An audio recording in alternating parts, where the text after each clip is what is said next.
আমার কথাটা তুমি মন দিয়ে শোনো।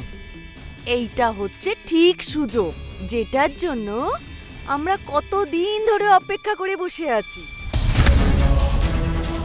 শোনো, এসব বাজে কথা ছাড়ো, নিজের দিকে তো খেয়াল রাখো, নিজেকে স্ট্রং করো।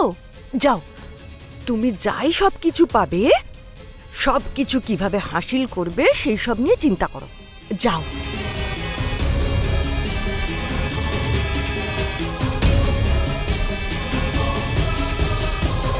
ওহো, ভাই মরে গেছে বলে কি তুমি কি সব কাজকর্ম ছেড়ে বসে পড়বে?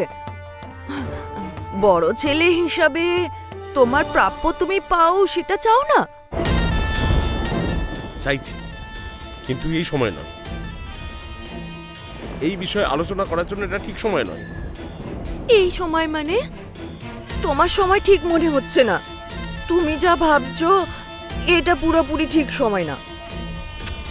শোনো, আমার কথাটা তোমার তিতো লাগছে, কিন্তু তুমি একটু চিন্তা করে দেখো তো, শুভরাজ যদি না মরতো তাহলে কি তুমি কি কোনো সম্পত্তির ভাগ পেতে না?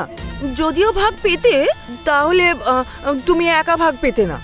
তোমার এই সবাইকে ভাগ করে দিয়ে দেওয়ার পরে তখন আমাদের দুজনের ভাগ্যে জুটতো না এইটুকানি, বুঝলে তুমি?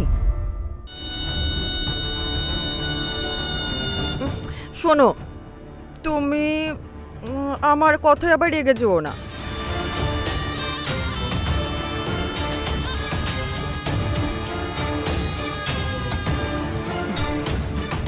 ওই শোনো না, আমার কথাটা একটু মনোযোগ সহকারে শোনো। তুমি আমার দিকে দেখো। ভগবান যেন দেওর বাবুর আত্মাকে যেন শান্তিতে রাখেন। শোনো, তুমি একবার মায়ের কাছে যাও, মায়ের মনে তো বিশ্বাসটা জাগাও, মাকে একটু সান্ত্বনা দাও। যাও, মাকে বলো, মা, তোমার বড় ছেলে এখনো বেঁচে আছে, সব বড় বড় সিদ্ধান্ত নেওয়ার জন্য আমি আছি, এই ব্যবসা সামলানোর জন্যও আমি আছি, এই পরিবারের সব দায়িত্ব নেওয়ার জন্য আমি আছি।